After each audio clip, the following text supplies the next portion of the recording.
Hello student, education tips में biology की बात कर रहे थे और बायोलॉजी में हमारा जो टॉपिक था वो था भाई मानव जनन। और मानव जनन में हमारा जो टॉपिक रहेगा आज का वो रहेगा भाई शुक्राणु। ठीक है, तो बड़ा ही इंपॉर्टेंट टॉपिक है। 4 क्वेश्चन है, इन 4 क्वेश्चनों में से एक क्वेश्चन पक्का बोर्ड एग्जाम में आपको मिलेगा।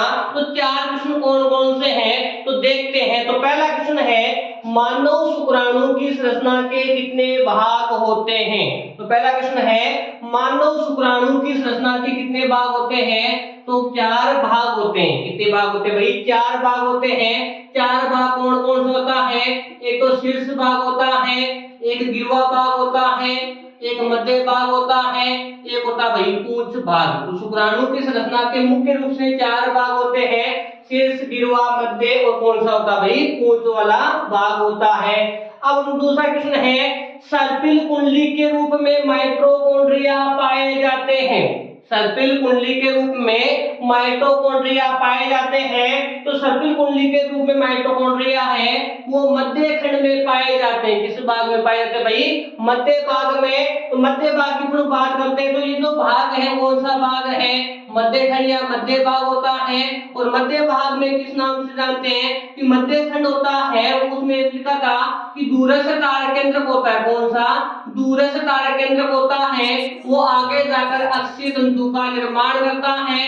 इस अक्षीय तंतु आगे जाकर सर्पिल कुंडली के रूप में माइटोकॉन्ड्रिया का निर्माण करता है। ये जो माइटोकॉन्ड्रिया है वो शुक्राणुओं को ऊर्जा प्रदान करता है। माइटोकॉन्ड्रिया है वो शुक्राणुओं को ऊर्जा प्रदान करने का काम करता है। माइटोकॉन्ड्रिया है वो शुक्राणुओं को ऊर्जा प्रदान करने का कार्य करता है, इसलिए उसको क्या बोलते हैं भाई? शुक्राणुओं का ऊर्जा कक्ष भी बोलते हैं। माइटोकॉन्ड्रिया को बोलते हैं शुक्राणुओं का ऊर्जा कक्ष भी बोलते हैं। तो ये भाई दूसरा प्रश्न हो गया। तो दूसरा प्रश्न था सर्पिल कुंडली के रूप में माइटोकॉन्ड्रिया पाए जाते हैं तो मध्य खंड में पाए जाते हैं। इसके अलावा तीसरा प्रश्न है मनुष्य में एक्रोसोम कहाँ पाई जाती है? मनुष्य में एक्रोसोम कहाँ पाई जाती है? तो मनुष्य में जो एक्रोसोम है वो शीर्ष भाग में पाई जाती है। किस भाग में पाई जाती है? मनुष्य में एक्रोसोम कहाँ पाई जाती है? शीर्ष वाले भाग में पाई जाती है। तो ये शुक्राणु का जो शीर्ष भाग था वो चमचाकार होता है।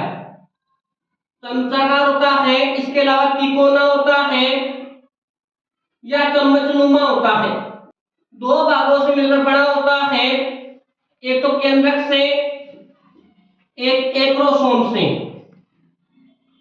शीर्ष भाग है वो अधिकांश केंद्रक से मिलकर बना होता है और केंद्रक वाले भाग में क्रोमेटिन पदार्थ पाए जाते हैं।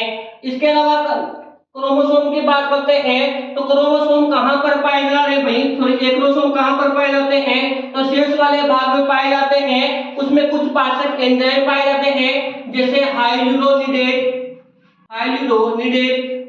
स्पर्मीन। ये कुछ पाचक एंजाइम भी पाए जाते हैं इस भाग में भाई? एक्रोसोम वाले भाग में। और ये काम क्या करता है एक्रोसोम वाला भाग? तो एक्रोसोम वाला भाग शुक्राणुओं को अंडाणुओं के पास में भेजने का काम या गति करने का काम करता है।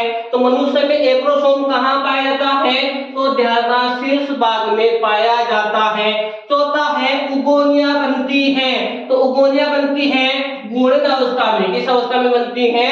गुणन अवस्था में बनती है। तो ये गुणन अवस्था के अपन थोड़ा उगोने की बात करते हैं। तो एक टॉपिक था हमारा अंडजनन। अंडजनन हमने कहा था कि आधे जनन कोशिका होती है और आधे जनन कोशिका हमेशा द्विगुणित होती है, ट्वेन होती है। तो आधे जनन कोशिका में लगातार समसूत्री विभाजन होने से बनी जो कोशिका होती है उस कोशिका को बोलते हैं उगोनिया। और उगोनिया का दूसरा नाम होता है अंड कोशिका। कौन सी कोशिका होती है भाई? अंड कोशिका के नाम से जानते हैं। और उगोनिया किस अवस्था में बनती है? गुणन अवस्था में बनती है। तो इसका आंसर हो गया ए, जिसका नाम भी गुणन। तो ये 4 क्वेश्चन है, बड़े इंपॉर्टेंट क्वेश्चन है, बोर्ड एग्जाम में पक्का पूछे जाएंगे। Thank you.